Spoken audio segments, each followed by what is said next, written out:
இப்பொழுது அவதானியங்கள் பிள்ளைகள், ஒரு மின்கம்பம் ஒன்று கவனிங்கள். ஏபி எனும் வேலியில் இருந்து 5 மீட்டர் தூரத்திலும்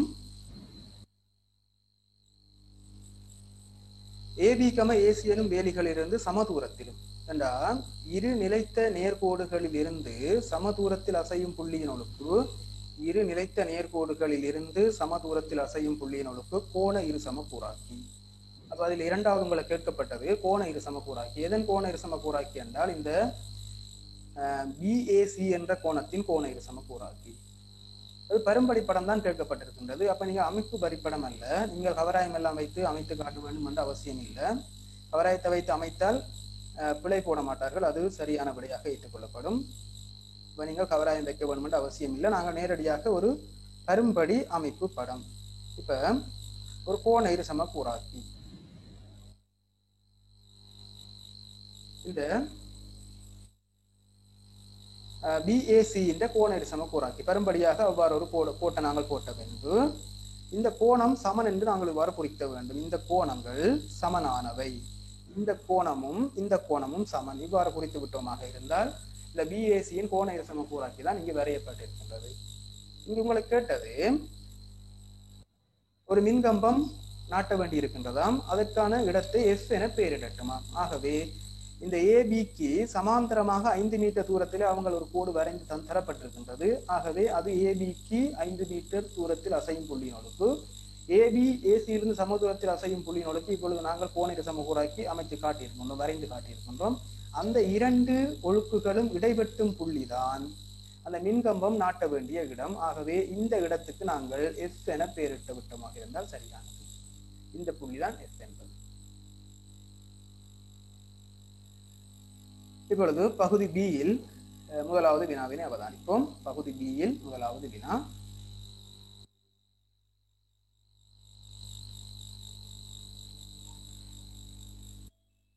கவனிங்கள்.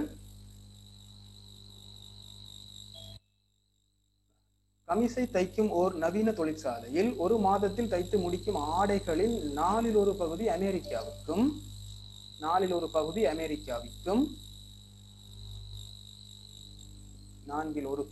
அமெரிக்காவிற்கு அனுப்பப்படுகிறதாம். 3 ஒரு பகுதி ஜப்பானுக்கும்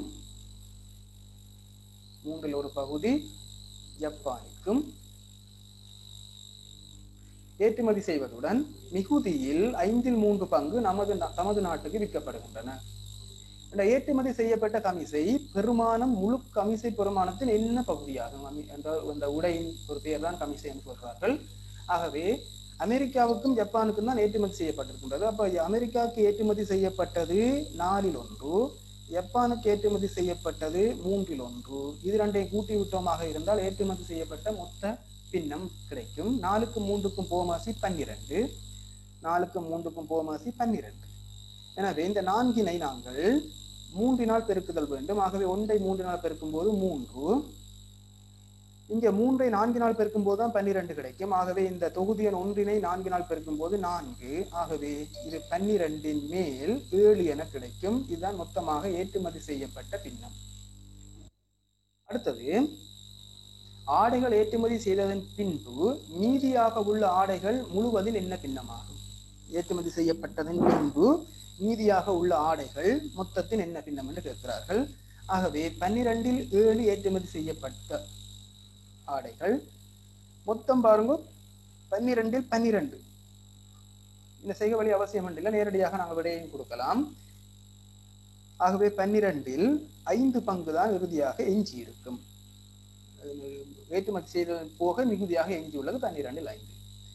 தமது நாட்டுக்கு விற்பனை செய்வது முழுவதில் என்ன பின்னம்?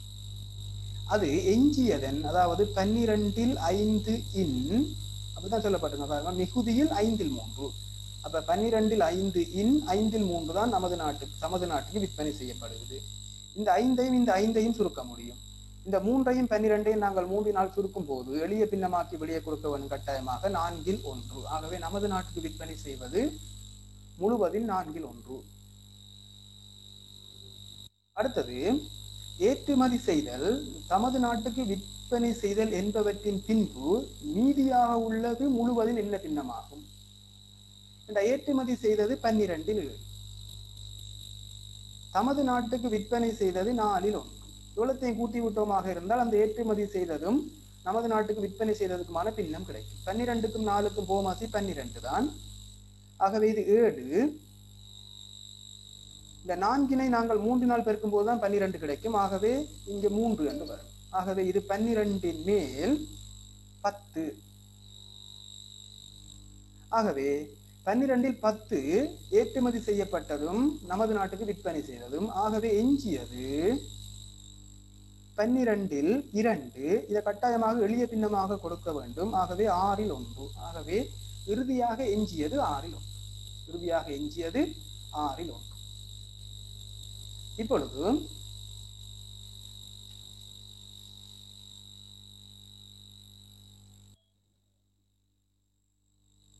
விற்பனை செய்ததன் பின்பு மீதியாக 4000 கமிசைகள் இருப்பின் அம்மாதத்தில் தைத்த கமிசைகளின் எண்ணிக்கை யாது என்றா மீதியாக உள்ளது 6 இப்பதான் நாங்கள் கண்டோம். அது 6 அந்த 6 என்பது மொத்த கமிசைகளின் 6 அதாவது மொத்தத்தின்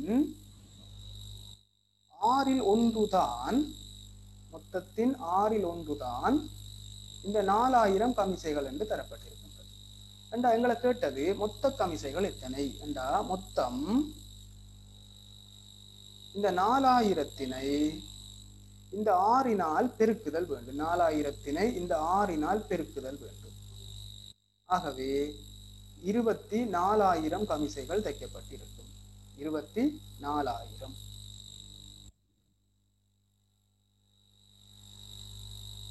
அடுத்தது இரண்டாவது வினா.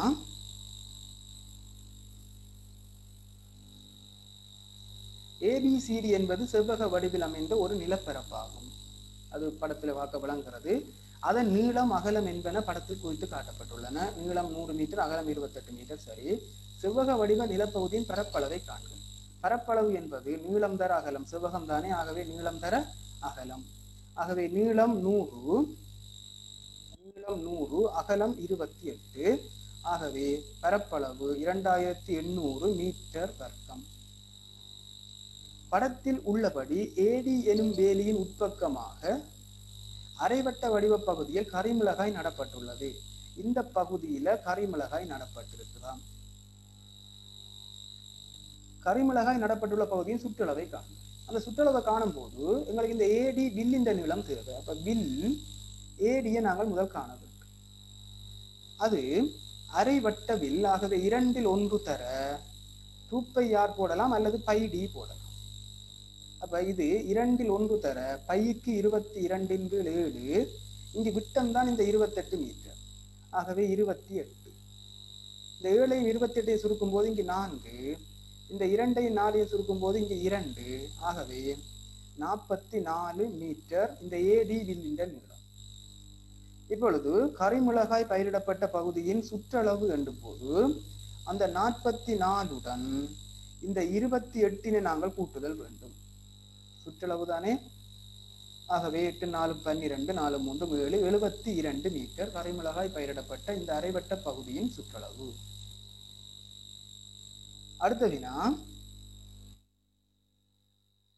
BCயை ஒரு பக்கமாகவும், இந்த BC என்பதை ஒரு பக்கமாகவும் 126 மீட்டர் வர்க்கம் கொண்டதுமான இரு சமபக்க முக்கோண வடிவ தடாகம் உருவாக்கப்பட வேண்டி உள்ளது.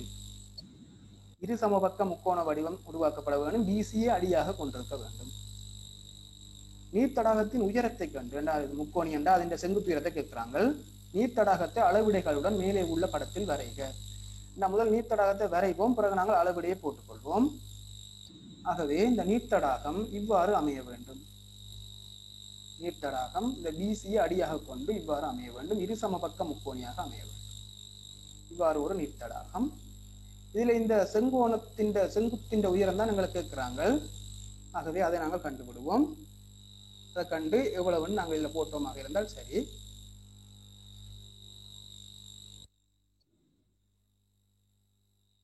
ஆக இந்த செங்குத்து உயரம் எவ்வளவு கேட்கப்பட்டிருக்கின்றது. இது 28 மீட்டர் இதன் அடி.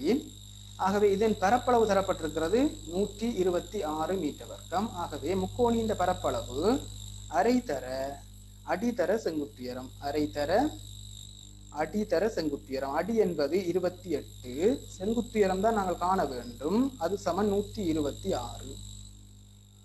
இந்த இரண்டையும் 28 சுருக்கும் போது இங்கு 14. ஆகவே h என்பது 126 14 பிரிக்க வேண்டும். 126 14 பிரிக்கும் போது 9 மீட்டர். ஆகவே அந்த 9 மீட்டரை கொண்டு வந்து இந்த இடத்தில் நாங்கள் இவ்வாறு குறித்து விட்டோமாக இருந்தால் எங்களுக்கு 2 புள்ளிகள் கிடைக்கும். இந்த முக்கோணியை வரைந்ததற்கு ஒரு புள்ளியும், இந்த முக்கோணி இருசமபக்க முக்கோணி என்று சொல்லப்பட்டிருக்கின்றது. ஆகவே இது ரெண்டும் சமன் என்று இவ்வாறு குறித்துக் கொள்ளுங்கள். அடுத்த இது 9 மீட்டர் என்று குறிப்பதற்கும் ஒரு புள்ளி கிடைக்கும். இப்பொழுது மிளகாய் நடுவதற்கும் நீர்த்தடாகம் அமைப்பதற்கும் நிலத்தின் பகுதி ஒதுக்கப்பட்ட பின்பு மீதியான நிலத்தின் பரப்பளவை காணும். இந்த மீதியானது என்பது இதுதான் மீதியானது. அதுக்கு நாங்கள் செவ்வகத்தின் பரப்பளவில் இருந்து இந்த முக்கோணியின் பரப்பளவு 126 மீட்டர் வர்க்கத்தையும் அரைவட்டத்தின் பரப்பளவையும் கண்டு கழித்தல் வேண்டும். முதலாவது நாங்கள் அரைவட்டத்தின் பரப்பளவை காண்போம். அரைவட்டத்தின் பரப்பளவை நாங்கள் காண்போம்.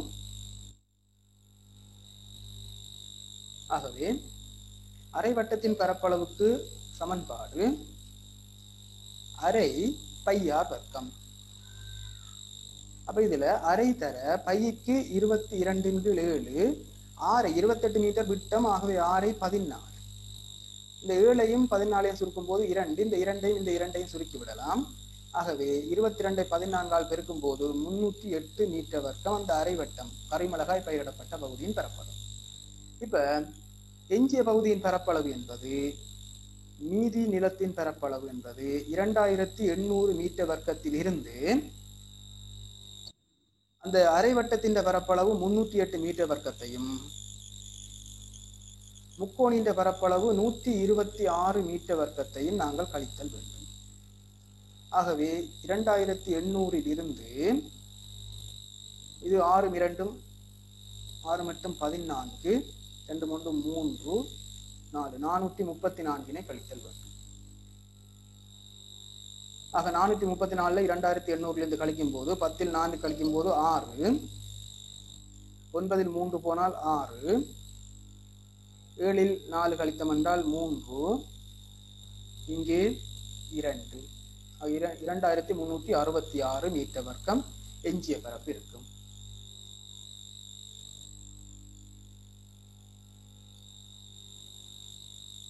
அடுத்த மூன்றாவது வினாவினை அவதானிப்போம்.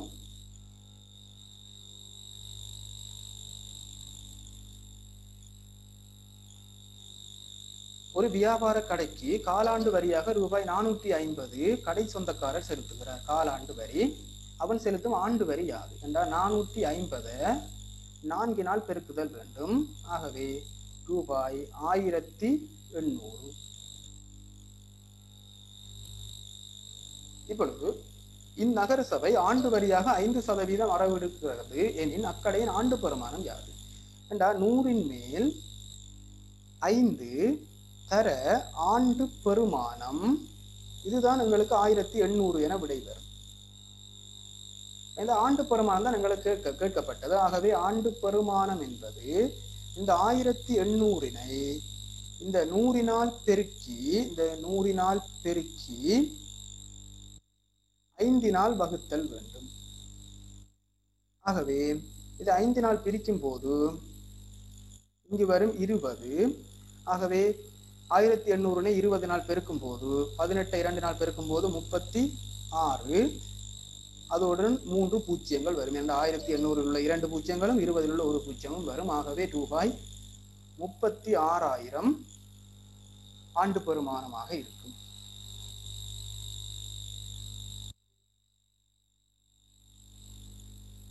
அதுல பி பாட்டை அவதானிப்போம். அதில் பி பாட்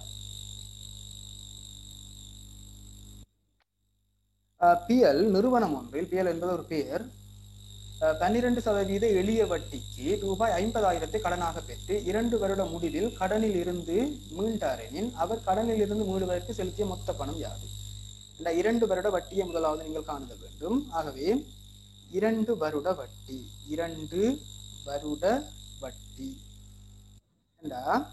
அது 100 மேல் 12 தர 50,000. இது 1 வருட வட்டி. இதை 2 பெருக்குதல் வேண்டும். இங்கு 2 பூஜ்ஜியங்கள், இங்கு 2 பூஜ்ஜியங்களை வெட்டலாம். 500 2 பெருக்கும் போது 1000. ஆகவே ரூபாய் 12,000 2 வருட வட்டியாக இருக்கும். இப்ப மொத்த பணம், அவர் கடனிலிருந்து விடுபட செலுத்த வேண்டிய மொத்த பணம் என்பது மொத்த வட்டி 12,000-உடன் அவர் கடனாக வாங்கின பணம் 50,000 செலுத்துதல் வேண்டும். ஆகவே 50,000 செலுத்துவோம். ஆகவே ரூபாய் 62,000. இதுல சீபாட், ஒரு நாளைக்கு 8 மணித்தியாலம் வேலை செய்யும் 12 மனிதர்கள் ஒரு வேலையை ஒரு நாளில் செய்து முடித்தனர். ஒரு நாளைக்கு 8 மணித்தியாலம் வீதம் வேலை செய்யும் 12 மனிதர்கள் ஒரு வேலையை ஒரு நாள்ல செய்து முடிக்கிறாங்களாம். ஆகவே அந்த வேலையின் அளவு 8 தர 12 தர 1 மனித மணித்தியாலம். இதே வேலையை 8 மனிதர்கள் ஒரு நாளையில் செய்து முடிப்பதற்கு மேலதிகமாக எத்தனை மணித்தியாலங்கள் வேலை செய்ய வேண்டும்? இதே வேலையை 8 மனிதர்கள் ஒரு நாள்ல செய்ய வேணுமெண்டா எவ்வளவு மேலதிக நேரம் தேவை? அதை எக்ஸ் என்று போட்டுக்கொள்வோம். எவ்வளவு நேரம் தேவை என்று இதுல நாங்கள் இலகுவாக சுருக்கிக் கொள்ளலாம். பாருங்க, 2 பக்கம் 8ஆல வகுக்கும் போது இந்த 8ஐயும் இந்த 8ஐயும் சுருக்கலாம். ஆகவே எக்ஸின் பெருமானம் எக்ஸ் சமன் 12 மணித்தியாலம். 12 மணித்தியாலம் அவர் வேலை செய்ய வேண்டும். உங்களை கேட்டது எத்தனை மேலதிக மணித்தியாலம் வேலை செய்ய வேண்டும்? ஏற்கனவே 8 மணித்தியாலம் வேலை செய்கிறார்கள், இப்பொழுது 12 மணித்தியாலம் வேலை செய்ய வேண்டும். ஆகவே மேலதிகமாக 4 மணித்தியாலம் வேலை செய்ய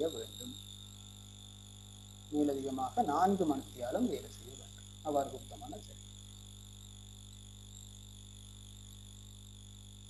4வது வினா,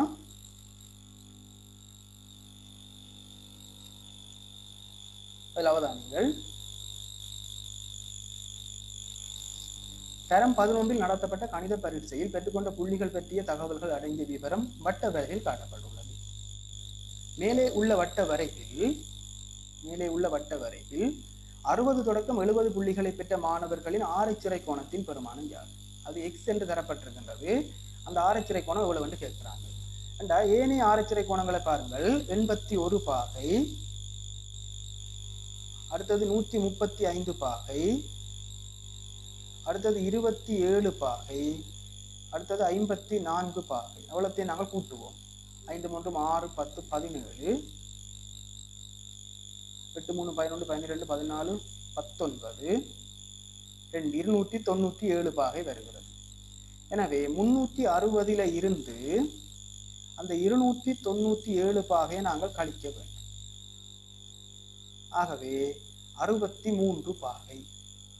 ஆகவே எக்ஸ் என்பது 63 பாகை. அடுத்தது இவ்வட்ட வரைவில் எவ்வகுப்பாயிடை ஆகார புள்ளியாகும். எவ்வகுப்பாயிடை ஆகார புள்ளி என்றால் அதாவது கூடிய ஆரைச்சிறை கோணமுடைய தான் எங்களுக்கு வகுப்பாயிடை ஆரைச்சிறை.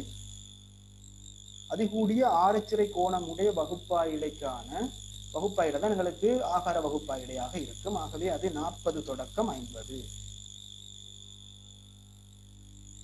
மேலே உள்ள தகவல்களை கொண்டு ஒரு வளையி வரைய வேண்டியுள்ளது. வளையுறு வரையம், வளையுறு வளை எல்லாம் ஒன்றுதான். இதில் இடைவெளி நிரப்புக. முதலாவது கட்டாயம் இந்த இடைவெளி நிரப்பினால்தான் நாங்கள் வரையலாம். இதில் கவனிங்கள், 0 தொடக்கம் 30 ஏதாவது ஒன்று நாங்கள் பார்க்கலாம். 0 தொடக்கம் 30 54 பாகை.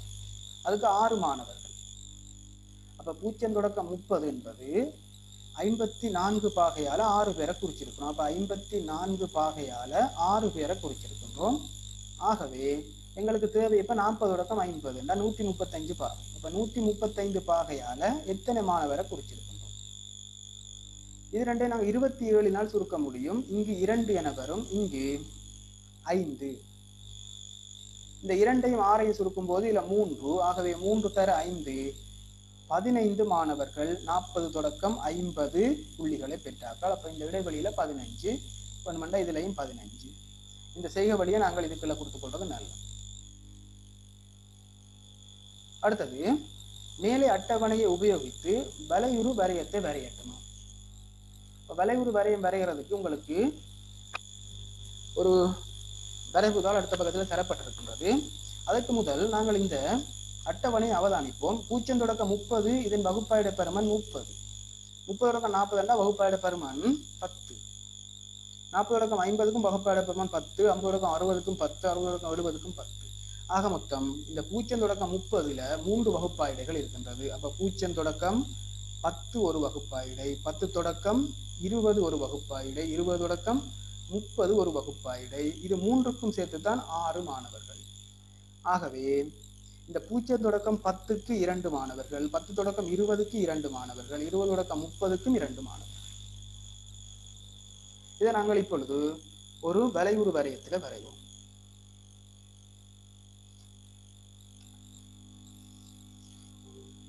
இந்த வளைவுறு வரையத்துல முதலாவது நாங்கள் இதுல 0, இதுல 0, இதுல 5 பட்டி எடுத்து நாங்கள் இதுல 10 என்று குறிப்போமா. அடுத்த 5 பட்டியில 20, அடுத்த 5 பட்டி எடுத்து 5 பட்டி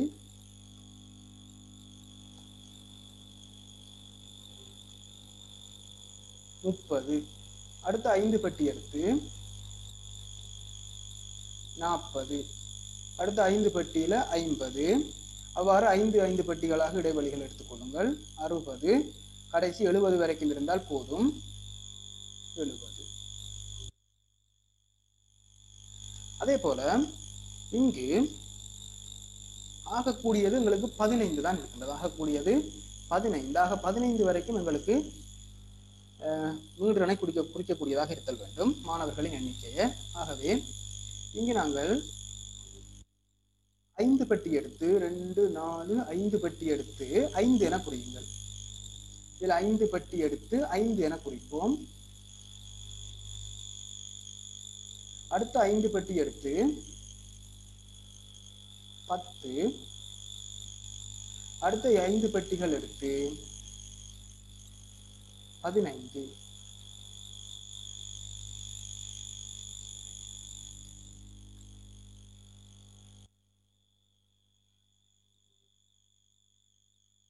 என குறித்துக் கொள்வோம். இப்பொழுது இந்த ஆள்கூட்டு தளத்தில் நாங்கள் வளைவுறு வரையத்தை வரைவோம். இதில் அவதானிங்கள் 0 தொடக்கம் 10க்கு 2, 10 தொடக்கம் 20க்கு 2, 20 தொடக்கம் 30க்கும் 2. ஆகவே 0 தொடக்கம் 30க்கு உயரம் 2 தான் அமைக்க வேண்டும். ஆகவே இதில் 0 தொடக்கம் 30க்கு 2, அப்ப 2க்கு நேர அவ்வாறு ஒரு கோடு போட்டு அது 30 வரைக்கும் வருதல் வேண்டும். இந்த 30க்கான வரும். இதை இங்கே இணைச்சிருங்கள். அடுத்தது 30 தொடக்கம் 40க்கு 3, 30 தொடக்கம் 40க்கு 3, அப்ப 3 இது வரைக்கும் தான், அது 40 வரைக்கும் தான் வர வேண்டும். அடுத்தது 40 தொடக்கம் 50க்கு 15, 15 என்பது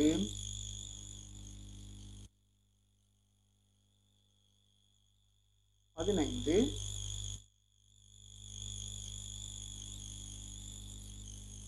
40 தொடக்கம் 50க்கு 15. அடுத்தது 50 தொடக்கம் 60க்கு 9, 50 தொடக்கம் 60க்கு 9, 9க்கு நேரே அவ்வாறு குறித்துக் கொள்ளலாம். அடுத்தது இறுதி 60 தொடக்கம் 70க்கு 7, 60 தொடக்கம் 70க்கு 7. ஆகவே இங்கு 7க்கு நேரை குறித்து இங்கு 70க்கு நேரம் முடித்துக் கொள்ளுங்கள். இவ்வாறு ஒரு வளையுறு வரையம் ஒன்று வரைந்திருக்க வேண்டும். மிக முக்கியமானது, இந்த வகுப்பாயிடைக்கு எங்களுக்கு 0 தொடக்கம் 30, அதுல உயரம் 2 தான் பெற வேண்டும். மிக கவனம். அதுக்கு நீங்கள் பிழையாக குறித்திருந்தால் புள்ளிகள் கிடைக்காது. அடுத்தது கீழே உள்ள எண் பரம்பரின் முதலாம் காலனியை காண்க. இது ஏறு வரிசைப்படுத்தப்பட்டிருக்கிறதா என அவதானியங்கள். ஏறு வரிசைப்படுத்தப்பட்டிருக்கின்றது. முதலாம் காலனி என்பது Q1, அது 4இல் 1 தர எண் சக ஓராம் ஈட்டு அவ்வாறு வரும். இங்கு எண் என்பது இதில் எத்தனை ஈட்டுக்கள் இருக்கிறது என எண்ணி பாருங்கள். இதில் உள்ள ஈட்டுக்களின் எண்ணிக்கை எண்ணி பார்ப்போம். இதில் 1 2 3 4 5 6 7 8 9 10 11 ஈட்டுக்கள் இருக்கின்றன. ஆகவே ஈட்டுக்களின் எண்ணிக்கை n சமன் 11. ஆகவே 4இல் 1 தர n சக 1 என்பதற்கு எண்ணுக்கு பதிலாக 11 சக 1. ஆகவே இதில் 12 என 12ஐ 4னால் பிரிக்கும் போது 3ஆம் ஈட்டு. ஆகவே முதலாம் காலனை 3ஆம் ஈட்டு. இதுல 3ஆம் ஈட்டை நாங்கள் எண்ணி பார்ப்போம். இந்த எண் பரம்பரையில இது முதலாம் ஈட்டு, இது 2ஆம் ஈட்டு, இதுதான் 3ஆம் ஈட்டு. ஆகவே இந்த 21 தான் முதலாம் காலனை. ஆகவே முதலாம் காலனை 21. முதலாம் காலனை 21. 5வது வினாவினை அவதானிப்போம். 5வது வினா. ஒரு பாடசாலையின் மாணவர்கள் 60 பேர்களிடம் காலையில், இதுல பால் தேநீர் என்று போட்டுக்கொள்வோம், காலையில் பால் தேநீர் பருகுதல் பற்றிய தகவல் திரட்டப்பட்டுள்ளது. மொத்தம் 60 மாணவர்கள். அப்ப இதுல நாங்கள் 60ஐ குறித்துக் கொள்ளலாம். பால் தேநீர் அருந்துபவர்களின் எண்ணிக்கை 45. அப்ப பால் தேநீர் அருந்துபவர்கள் 45 பேர். அப்ப இந்த இடத்துல நாங்கள் 45 இந்த கோட்டில போட வேண்டும். அக்கூட்டத்திலிருந்து ஆண் பிள்ளைகள் 30. ஆண் பிள்ளைகளின் எண்ணிக்கை 30. ஆகவே இந்த வட்டத்தில் நாங்கள் 30னை இடுதல் வேண்டும். பால் தேநீர் அருந்தாத ஆண் பிள்ளைகள் 10 பேர். இதில் அவதானிக்க வேண்டும், இது பால் தேநீர் அருந்தும் ஆண் பிள்ளைகள், இது பால் தேநீர் அருந்தாத ஆண் பிள்ளைகள். பால் தேநீர் அருந்தாத ஆண் பிள்ளைகள் தான் தரப்பட்டிருக்கின்றது 10 பேர் என. அப்ப அந்த 10 இங்கே வரும். மேலே உள்ள தகவல்களை கொண்டு வெண்ணுருவை பூரணப்படுத்துகின்ற மிகுதியுள்ள இடைவெளிகளில் வர வேண்டிய மூலகங்களை முதலிமைகளை நாங்கள் விடுதல் வேண்டும். இவ்வளவு 30, இது 10 என்பதால் இது 20, இது 45, இது 20 என்பதால் 45லிருந்து 20ஐ கழிக்கும் போது இது 25. இப்பொழுது எல்லாத்தையும் கூட்டுவோம். 10 20 30, 30 25 55, மொத்தம் 60 வர வேண்டும். ஆகவே வெளியில் 5, வெளியில வர வேண்டும் 5. இவ்வளவுதான் வெண்வரி படம் பூரணப்படுத்தி ஆகிவிட்டது. இப்ப பால் தேநீர் அருந்தும் பெண் பிள்ளைகளின் எண்ணிக்கை யாது? இப்ப இது பால் தேநீர் அருந்தும் ஆண் பிள்ளைகள், இது பால் தேநீர் அருந்தாத ஆண் பிள்ளைகள், இது பால் தேநீர் அருந்தும் பெண் பிள்ளைகள். இந்த 5 தான் பால் தேநீர் அருந்தாத பெண் பிள்ளைகள். பால் தேநீர் அருந்தாத பெண் பிள்ளைகள் 5 பேர். பால் தேநீர் அருந்தாத பெண் பிள்ளைகள், பால் தேநீர் அருந்தும் பெண் பிள்ளைகள் தான் கேட்டிருக்கிறார்கள். பால் தேநீர் அருந்தும் பெண் பிள்ளைகள் என்பது இந்த 25 பேர். ஆகவே பால் தேநீர் அருந்தும் பிள்ளைகள் 25 பேர். பால் தேநீர் அருந்தும் பிள்ளைகள் 25 பேர்.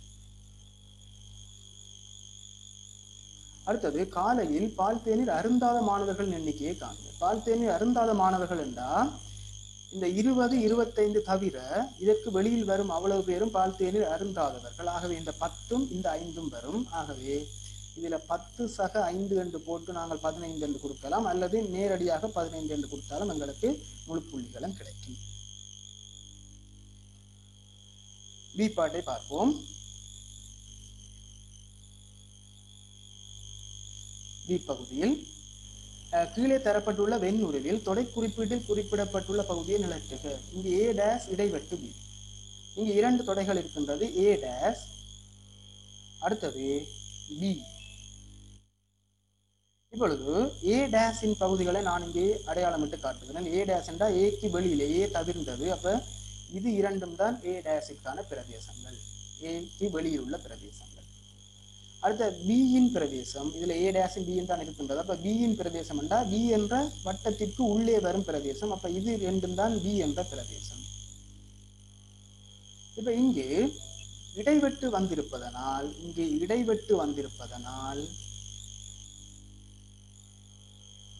A டேஷ் இந்த பிரதேசம் இவ்வாறு நாங்கள் அடையாளம் இட்டிருக்கின்றோம். அடுத்தது பியின் பிரதேசம் புள்ளடி இட்டிருக்கின்றோம். ஆக இந்த 2 அடையாளங்களும் வந்திருக்க வேண்டும். இந்த 2 அடையாளங்களும் வந்த பிரதேசம் தான் எங்களுக்கு A டேஷ் இடைவெட்டு B. இந்த 2 அடையாளங்களும் உள்ள பிரதேசம் B மட்டும் என்ற பிரதேசம். அந்த பிரதேசத்தை மாத்திரம் நாங்கள் அவ்வாறு அழைத்து கொள்வோம். இந்த பிரதேசத்தை மாத்திரம் அழைத்து விட்டால் சரி. நேரடியாக தெரிஞ்சால் நான் குறிச்செல்லாம் பார்க்கறதுல நேரடியாக நிறுத்தி விடலாம், B மட்டும். அடுத்தது பி உபதொடை ஏயின். நீங்க உடனே வரைந்திடலாம். பி உபதொடை ஏயின் அவ்வாறு இருந்தால் பெரிய தொடை அவ்வாறு வரைந்து அது ஏ என்ற தொடை. இதை நாங்கள் இப்படி யோசிக்கலாம். இப்ப பி ஏ என்று போட்டு இப்படித்தான் குறியீடு தந்திருக்கிறார்கள். இதை நாங்கள் இப்படியும் யோசிக்கலாம். இதே மாதிரி சும்மா ஒரு சமநிலை மாதிரி நாங்கள் யோசிக்க முடியும். அதாவது சிறிது என்ற அடையாளத்தை போட்டுட்டு இந்த அப்ப ஏ என்பது பெரிய தொடை, பி என்பது சிறிய தொடை. அப்ப ஏக்கு உள்ளுக்கு தான் பி வரப்போகுது, இதுக்கு உள்ளுக்கு தான் பி என்ற தொடை வரும். அப்ப இந்த வடிவத்தில் வரைஞ்சிருந்தா இதுக்கு ஒரு புள்ளி வந்துடும். ஏக்கு உள்ளுக்கு தான் பி வரும். இப்ப எனின் வெண் உரு ஒன்று வரைந்து பி டேஷ் இடைவெட்டு ஏ எனும் பகுதியை நிலத்து. ஏ மட்டும் என்ற பிரதேசம் அது. அதே நாங்கள் எப்படி நிலத்தலாம் என்று பார்ப்போம். இதுல ரெண்டு விஷயம் இருக்குது. ஒன்று பி டேஷ், அடுத்தது ஏ. அப்ப இதுல பி டேஷ் என்ற பிரதேசத்தை நான் இனங்காட்டுறேன் பாருங்க. பி டேஷ் என்றா பிக்கு வெளியில இந்த பிரதேசம் வரும். அதே போல வெளியில உள்ள பிரதேசம் வரும். வெண்வரி படம் வரையும் போது நாங்கள் ஒரு அகிலத்துடையும் வரைந்துதான் காட்ட வேண்டும். இவ்வாறு ஒரு வெண்வரி படம். அடுத்ததாக அப்ப பி டேஷ் என்பது இந்த நீல நிலத்தினால் குறிக்கப்பட்டிருக்கின்றது இந்த இரண்டு பிரதேசங்கள். அடுத்தது ஏ. ஏ என்பது இந்த ஏக்கு உள்ளுக்கு இந்த பிரதேசம் வரும், அதே போல இந்த பிரதேசமும் வரும். இது ரெண்டுமே ஏயின் பிரதேசங்கள். இப்ப இங்கும் இடைவெட்டு என்ற அடையாளம் தான் வந்திருக்கின்றது. இங்கும் இடைவெட்டு தான் வந்திருக்கின்றது. அப்ப இடைவெட்டு என்று வரும்போது அந்த இரண்டு அடையாளங்களும் உள்ள பிரதேசம் புள்ளடியும் வர வேண்டும். அதே போல நாங்கள் மார்க் பண்ண அந்த கோடும் வர வேண்டும். இந்த இரண்டு அடையாளங்களும் உள்ள பிரதேசம் தான் இடைவெட்டு. அப்ப இரண்டு அடையாளங்களும் உள்ள பிரதேசத்தை மாத்திரம் நிலக்கிவிட்டால் சரி, அது இந்த பிரதேசமாக இருக்கும். இந்த பிரதேசம் மாத்திரம் நிலட்டப்பட்டிருக்க வேண்டும். இதுதான் பி டேஷ் இடைவெட்டு ஏ அல்லது ஏ மாத்திரம் அல்லது ஏ மட்டும் என்ற பிரதேசம்.